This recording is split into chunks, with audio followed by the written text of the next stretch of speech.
Hello BookTube. Today I'm going to be doing the book nostalgia tag. This tag was created by Noah of Everyone Who Reads It Must Converse. And I'd originally not planned to do this tag, but I was watching a video from the Getty Museum. They're having a exhibition called Myth, Magic, and Marvelous Monsters, where on their YouTube channel, a storyteller will recite a story with an art accompaniment. The one I saw earlier was a Garment of the Moon, in which the art accompaniment was a water painting or watercolor. And accompanying these stories are projects. Crafty projects that I just gave me such a nostalgic kick that I decided to go ahead and do this tag. And I will leave a link to the Getty Museum's YouTube channel down below because they have some fantastic programs and YouTube videos. Anyway, let's get on to the prompts. Prompt number 1. Oldest book from your life that you still own. I'm not entirely sure which book has that distinction. It's somewhere between Mysterious Skin by Scott Heim, Thousand Cranes by Yasunari Kawabata, Acts of Worship by Yukio Mishima, Dream Boy by Jim Grimsley, Dancer from the Dance by Andrew Holleran, City of Night by John Rechy, and The Spell by Alan Hollinghurst. I've collected all of those books during my high school years, about sophomore, junior, maybe up into senior year, somewhere around in there. There are a few books that I have recollected that, had I have kept, would have been older. One of the Illenium books, and I think one of the, I know it's Domes of Fire. Let me see here. What's the other one?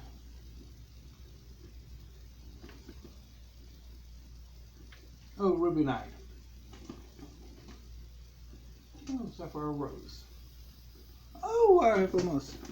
So I only need the Diamond Throne to complete the Illenium, and then Domes of Fire, which is the first book in the Tamuli trilogy. I collected them, I think, freshman year of high school, maybe into the sophomore year. That I quite enjoyed when I read them at that time.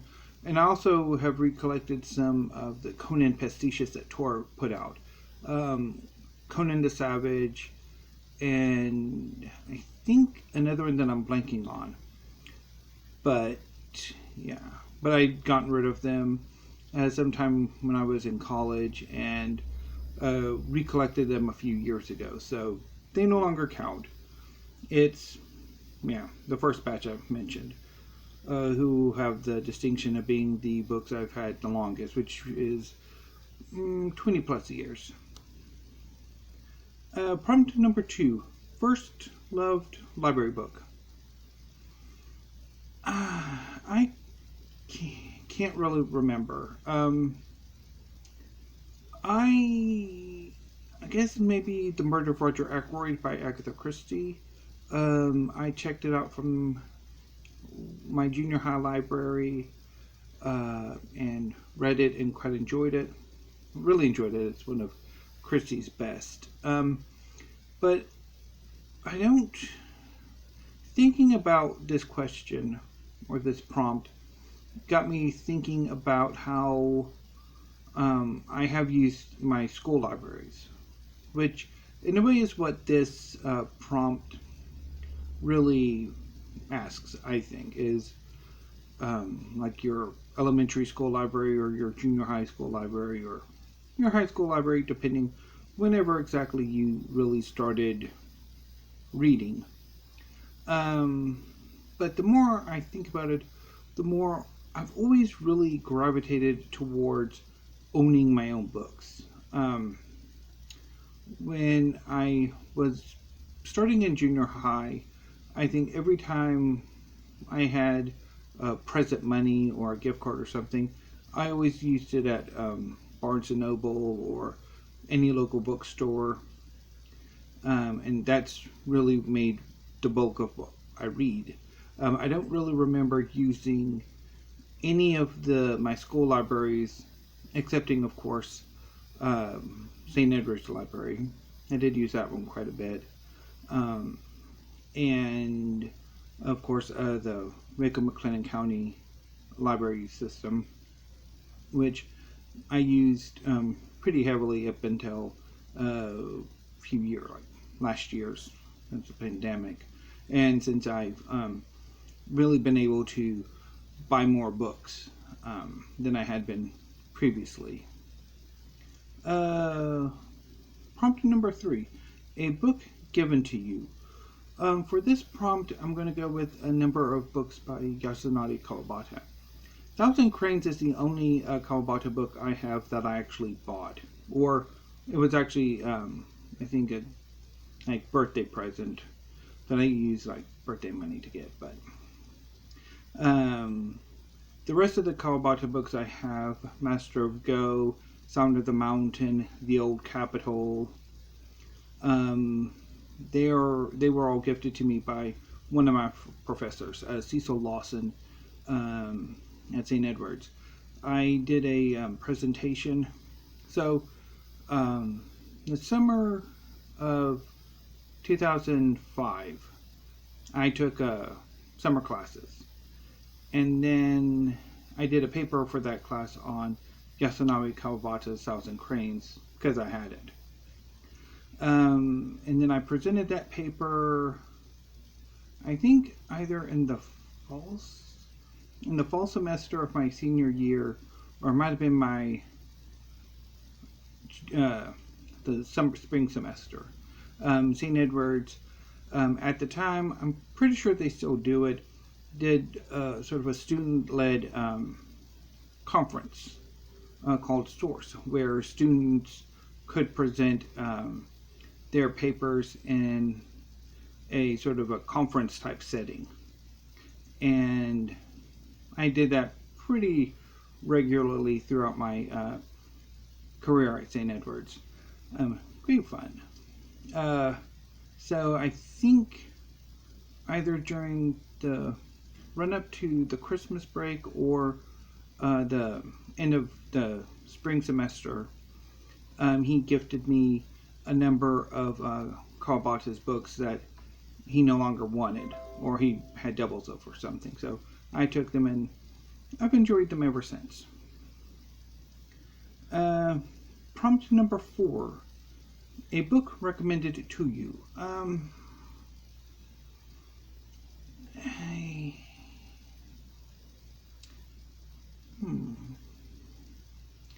mean, except for, like, say, BookTube recommendations, nobody's really ever recommended books to me.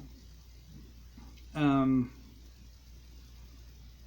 I'm going to have to punt on this one. Prompt number 5, a buddy read text.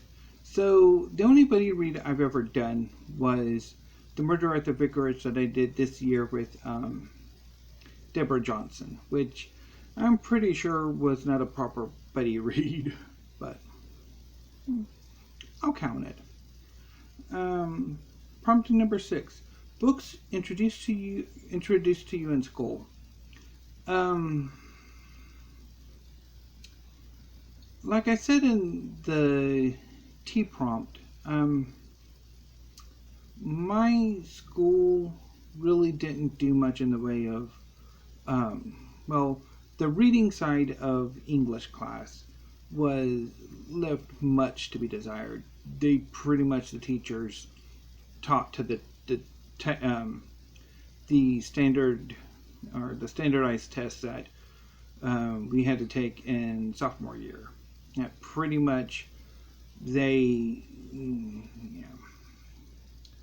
I less said about how the state of Texas teaches English, at least when I was in school. I mean, they might have improved by now, or it could be significantly worse. I don't know. Was pretty terrible. And the book that they did, like the one book I do remember reading for class, Yellow Raft and Blue Water by Michael, I want to say it's Dorris. I keep forgetting his name. And I looked it up like last week, or Tuesday, so. Anyway, I didn't particularly care for.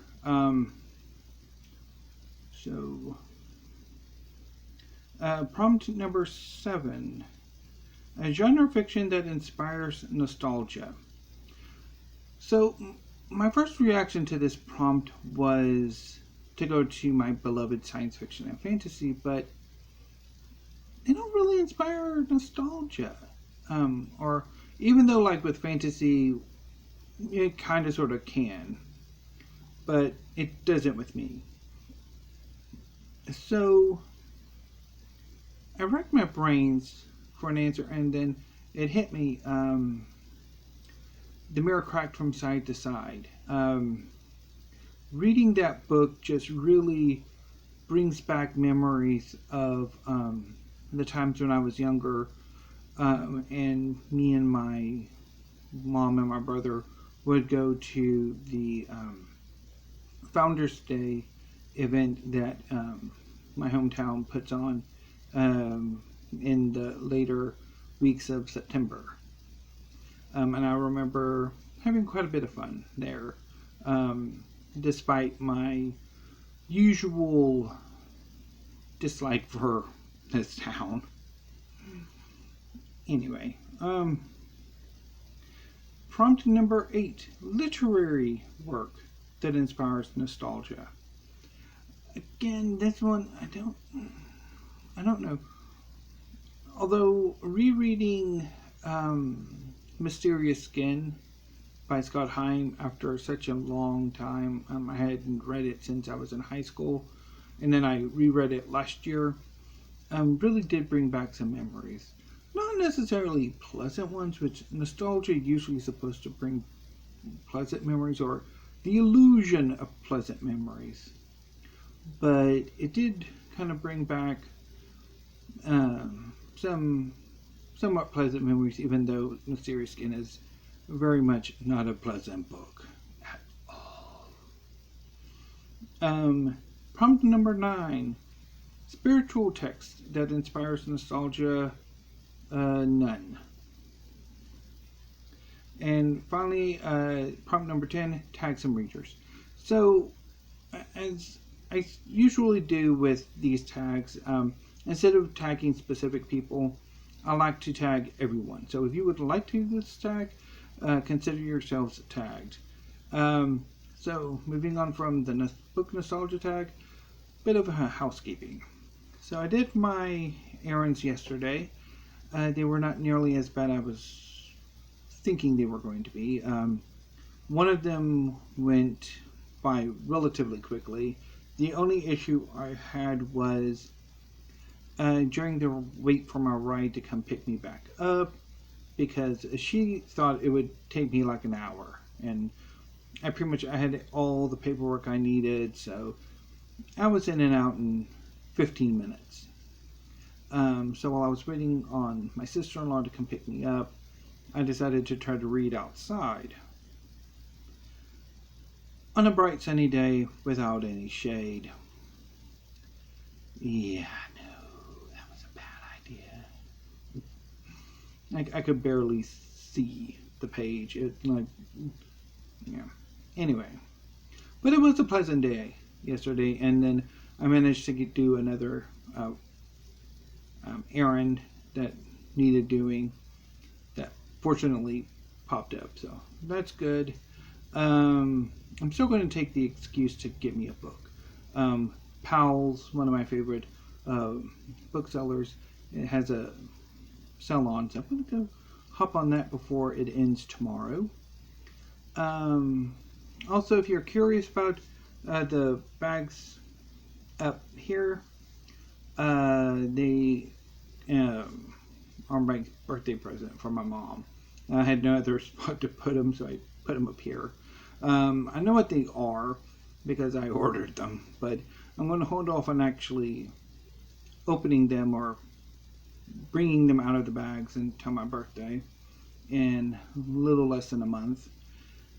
And in the next few weeks, that little space up there will have a butterfly bag, which will be my mom's birthday present from me. So it will be covering up the little painting I did of some flowers inspired by Karen Margulis. So anyway, so tomorrow BookTube I will be doing weekly reads. Not entirely sure if I'll do a video before then or not. So until then BookTube, thank you, have a great afternoon, and stay safe.